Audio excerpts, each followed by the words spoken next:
Sabiam que o sorvete era considerado uma comida nobre quando foi criada? Na China, de 4.000 anos atrás, criaram uma sobremesa à base de leite e arroz, que era congelada na neve. O leite era uma mercadoria cara e o sorvete era super valorizado.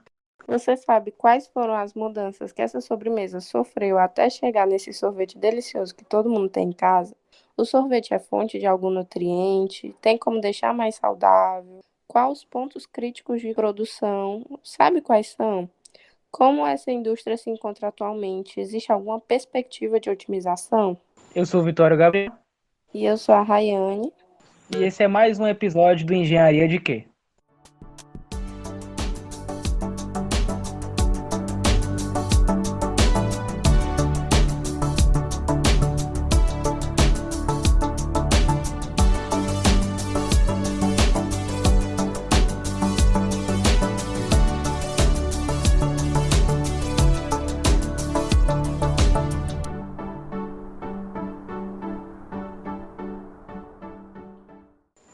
Primeiramente a todos os nossos ouvintes, uma boa noite, bom dia, boa tarde. Este episódio a gente vai falar sobre o sorvete, os pontos críticos do processo de produção.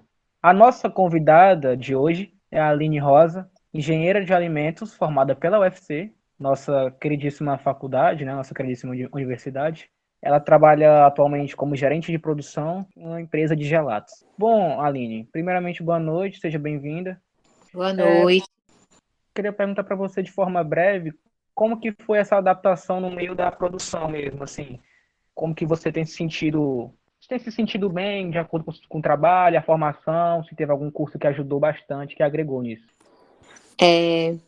Olá, gente. Como eles disseram, né? Sou a Aline e trabalho como gerente de produção nessa indústria de picolés, de sorvetes, sundaes, gelatos de um modo geral.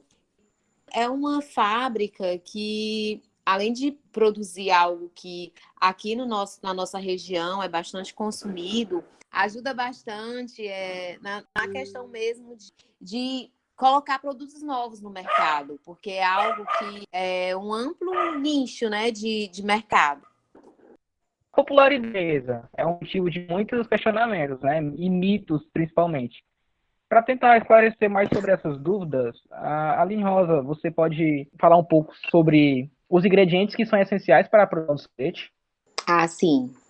O leite, como já foi dito no início, temos o açúcar, a gordura, a água, o estabilizante e o emulsificante. O estabilizante ele vem exatamente para aumentar o shelf life do produto. E o emulsificante, ele seria exatamente para dar aquela textura macia, mas ao mesmo tempo o sorvete continuar firme. E de um dos ingredientes que vai ser o diferencial é o aromatizante, porque é através do aromatizante que a gente vai ter a característica do sorvete, do sabor que a gente vai querer o sorvete. Porque, de um modo geral, são todos esses produtos usados em qualquer sorvete. Porém, é o aromatizante que vai dar a diferença de sabor. O que achou das mudanças da receita do sorvete ao longo do tempo? Se tem algum processo que você acha desnecessário, ou que não faz tanta diferença assim, como está mais ou menos hoje em dia? De um modo geral, como já, assim, também foi dito no início, né? Antes o sorvete era feito até com neve. Então, hoje a gente tem uma indústria bem mais trabalhada, uma indústria que evoluiu bastante, tanto em questões de aumentou o número de sabores, né? Como também tem a questão dos emulsificantes, ou até mesmo de granulados, de repente um granulado que não vai estar dando um efeito negativo ao produto, que vai derreter, que vai ficar aquele colorido, né? Então a gente tem um granulado que ele ficaria mais firme, aguentaria mais tempo, shelf life, como também a questão das características organolépticas de um modo geral, também a gente teve um avanço nisso. Então, a indústria ligada aos ingredientes, aos insumos, ela está sempre pensando em inovar a área de gelatos. Até existem trabalhos científicos, né, a respeito de gelatos com fibra, como linhaça ou casca de laranja, granola, prebióticos, inclusive, já estão sendo até estudados exatamente para acrescentar, para melhorar a questão nutricional mesmo do sorvete. Tem, como eu falei, existem vários mitos sobre a questão do sorvete. E um deles que é muito popular é sobre o sorvete ser uma sobremesa muito doce, né? Então, muitas pessoas acreditam que ela aumenta o colesterol ruim, os triglicerídeos no corpo humano, o que é prejudicial para o ser humano a longo do prazo. O que você acha sobre isso? Acredita que será possível mudar esse ponto negativo no futuro com a atualização de tecnologias ou até a mesma mudança do essencial do projeto? Como todo açúcar, ele vai apresentar os seus pontos negativos. Tudo que tem açúcar não tem como. Às vezes até uma própria fruta, ela, no caso, vou dar um exemplo dos diabéticos. Existem frutas que eles não podem comer, não é isso que você concorda? Porém, o mercado ele vem pedindo exatamente produtos com esse diferencial de questão de açúcar, diminuição de açúcar, até pela nova legislação que está entrando, a gente já está fazendo alguns estudos para ver se a gente melhora a questão do açúcar, a gente diminui, como também a questão também vamos supor, de um zero lactose, ou algo voltado a um mercado específico, de pessoas que de repente não podem estar, ou às vezes não é nem que não podem, às vezes também preferem ter uma cultura mais saudável na alimentação. Você acha que a indústria atual precisa de alguma otimização, alguma redução em algum processo, alguma coisa?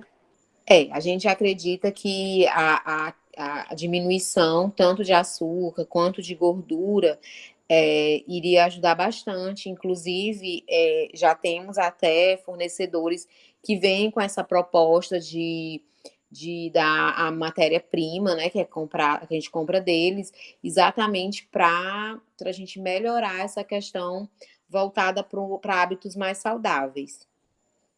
Pronto, Aline. A gente chegou a falar no começo da nossa entrevista sobre métodos e aplicações de algumas substâncias que favorecem a questão do sorvete, né? E uma dessas substâncias, aplicações, é o sistema APPCC, que é na indústria. Eu queria saber se você poderia falar um pouco sobre essa aplicação. Existem pontos mais críticos, né, na indústria de sorvete. É um processo muito mecânico, então isso também ajuda muito a gente. Mas tem momentos que a gente está preparando uma calda, ou então algum tipo de. Até mesmo no momento de embalar o produto, são pontos, realmente são etapas que a gente considera como pontos críticos. Então, assim, a gente tem a maior finalidade de melhorar e garantir a segurança durante o processo. Então, a gente sempre está procurando pontuar esse momento, né, que o produto ele vai correr, de repente, um risco maior. E, nesse caso, a gente está constantemente fazendo reuniões estratégicas para estar minimizando o risco que um ponto crítico possa oferecer. Perfeito. Quando a gente fala sobre a questão da indústria, a otimização, melhoria, a gente pensa também no sustentável, né? No coletivo. Uhum. Entrando nesse tema, tem uma parte polêmica que é a vertente do veganismo, que a gente tem até uma Sim. representante aqui nessa entrevista, que no caso é a Rayane. O que é que você acha sobre os sorvetes veganos? Eles têm muita diferença para o sorvete tradicional? Acha que tem chance na indústria futuramente se tornar apenas especialista naquilo, sabe? 100% vegano? Sim, sim. Então, a indústria, ela se alinha com o desejo do consumidor.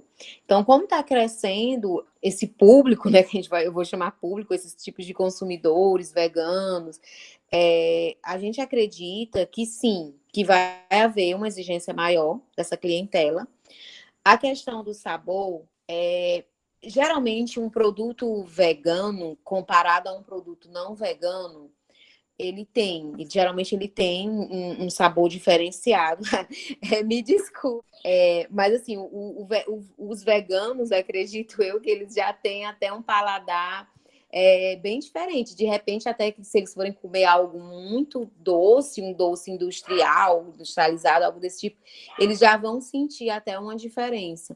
Mas então, eu conheço o caso de uma indústria Quem contou isso para a gente foi exatamente um dos nossos fornecedores de insumos.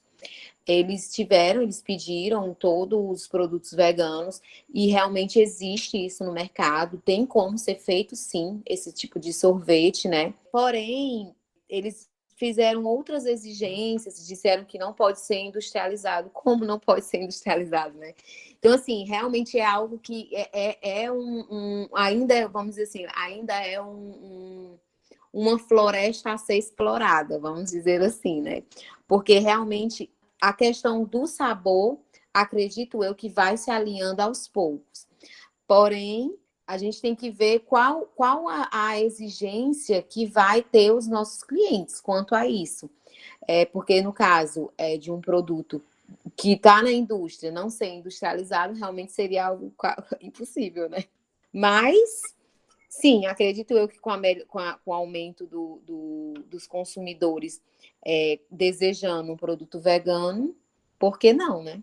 Sim, até porque hoje em dia, tipo, uma das bases é o leite. Hoje em dia existem 1 milhão de formas de ter leites vegetais, essas coisas. Isso, Mas não ser industrializado é um pouco difícil.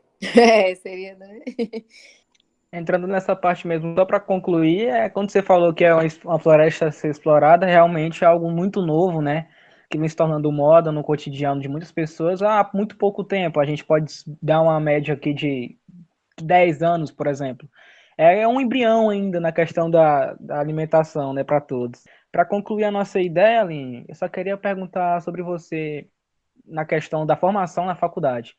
Se algum curso específico, alguma aula que você viu ali no dia a dia, chegou na empresa, no ramo industrial e falou, olha, já vi isso, realmente é isso mesmo que eu estudei.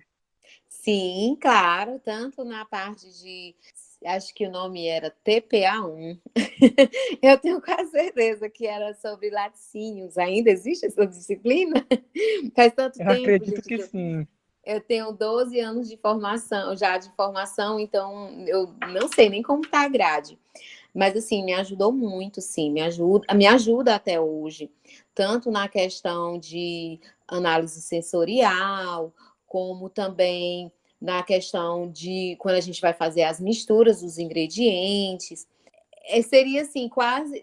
Eu nem sei como alguém conseguiria entrar numa indústria dessa sem algum tipo de formação de engenheiro de alimentos.